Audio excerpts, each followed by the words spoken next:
right, we need to slow this down and really talk about what happened with Jack Doherty, because there's a lot of noise online right now, a lot of exaggeration, and also a lot of people completely missing why this situation is actually serious. Not Twitter serious, not drama serious. I'm talking real-world consequences serious. And before anyone jumps to conclusions, this is commentary, not a hit piece. I'm not here to convict anyone. I'm here to explain what we're seeing, why it matters, and why Jack's own actions after the arrest may have made things significantly worse for him. So let's start at the beginning. Jack Doherty was arrested in Miami Beach following an incident that police described as disorderly conduct and failure to comply with lawful orders. According to reports and multiple videos that surfaced online, officers approached Jack after observing behavior they deemed disruptive in a public area. This is important because disorderly conduct charges usually don't come out of nowhere. They're typically tied to public disturbance, refusal to comply, or behavior that escalates after warnings. And from everything we can see so far, warnings were given multiple times. Officers allegedly instructed Jack to stop what he was doing, whether that was filming, yelling, provoking, or interfering with police activity.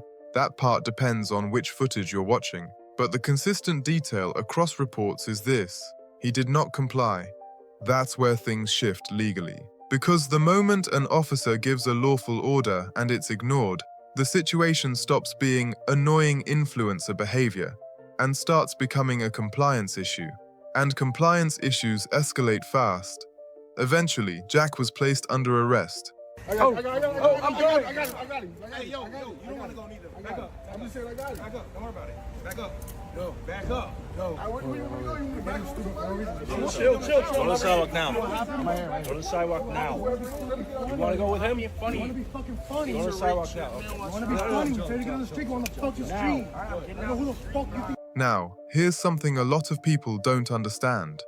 An arrest does not mean guilt. It means officers believed they had probable cause at that moment. That's it. But what does matter is what happens next, especially how the arrested person behaves during and after the process. Jack was booked and later released on a $3,500 bond within about 24 hours. And I want to pause here because a lot of people online see bail and think, oh, he beat it. No, bail is not a victory. Bail is basically the system saying, you're free for now, but this isn't over.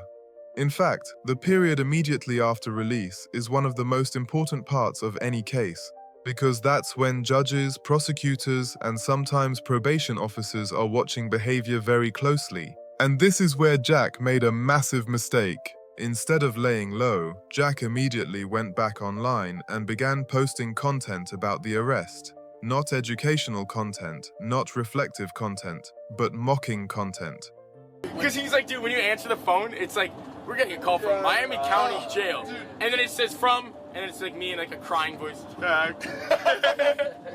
Dude, the best part is like me, when Dave added me to the call, it was like your time was running up, so it was like, you have 1 minute left on this call. Yes. I was like, all right, we'll call you I guys. have no rights. I live in a $4 million house, but I have 1 minute left on this call, and I'm in an orange jumpsuit. This right here is what changed the tone of everything. Because mocking law enforcement publicly while your case is still active is not protected by clout. It doesn't play well legally, and it absolutely does not help your image if the case ends up in front of a judge. According to multiple accounts, Jack was warned again after his release to stop escalating the situation publicly.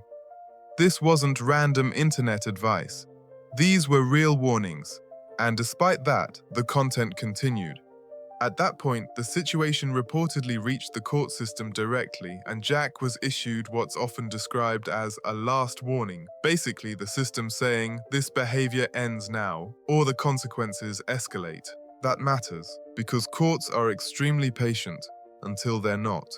And then things escalated further. A Miami Beach City Commissioner, Joseph Magazine, publicly commented on the situation, stating that Jack should respect law enforcement and the rule of law. This is not common. Officials do not usually address individual influencers unless there's a broader concern. And the broader concern here is influence. Millions of young people are watching Jack treat police encounters like content, like a joke, like something to laugh at. That's why this stopped being about Jack personally and started being about public order.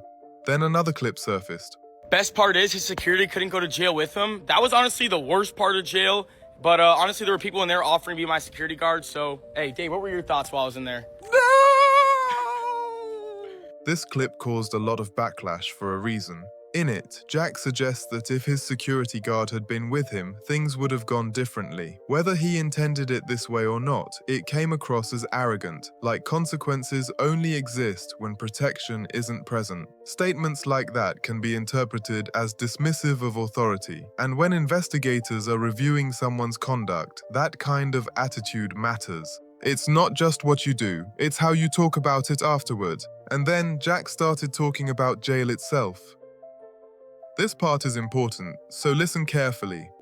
At first, he laughs, says it was funny, says he thought it would go viral, but then he immediately admits he wanted out, that it wasn't fun, that he didn't belong there.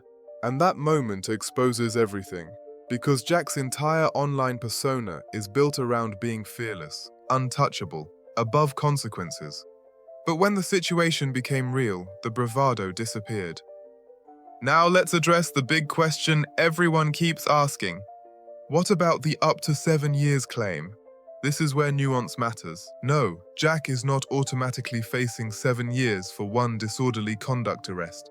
That would be ridiculous. However, sentences don't exist in isolation. Courts look at patterns, prior incidents, behavior after arrest, compliance with warnings, public conduct.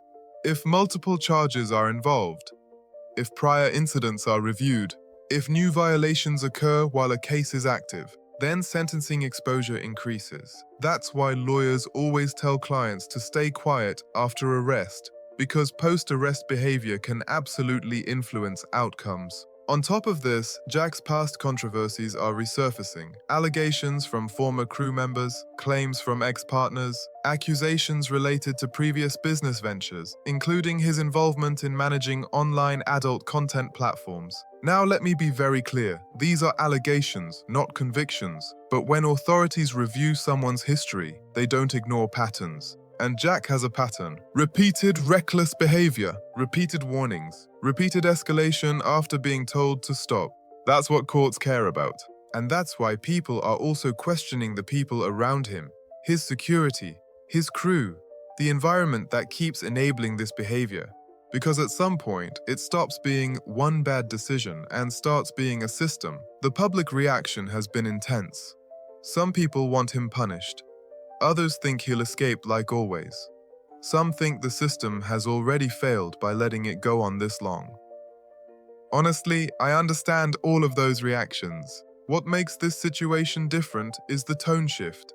Law enforcement is done joking, officials are done ignoring it, courts are done issuing soft warnings, and mocking authority after receiving explicit warnings is not something that usually ends quietly. Jack has spent years daring the system to respond. Now it has. And here's the hard truth that influencers hate hearing. Internet fame does not matter in court. Views don't matter. Subscribers don't matter. Viral clips don't matter. Judges care about behavior, records, patterns. If more footage surfaces, if more allegations are substantiated, if more incidents get tied together, this could permanently change Jack Doherty's life. Not in a career setback way, in a real-world way. And that's why people are watching. Not because they hate him, but because this feels like the moment where clout finally meets reality. Jack built his brand by laughing at consequences. But consequences aren't laughing anymore. This situation is still developing, and whatever happens next will determine whether this is just another controversy he escapes, or the moment everything finally catches up. Either way, I'll keep watching it closely, and I'll keep you updated.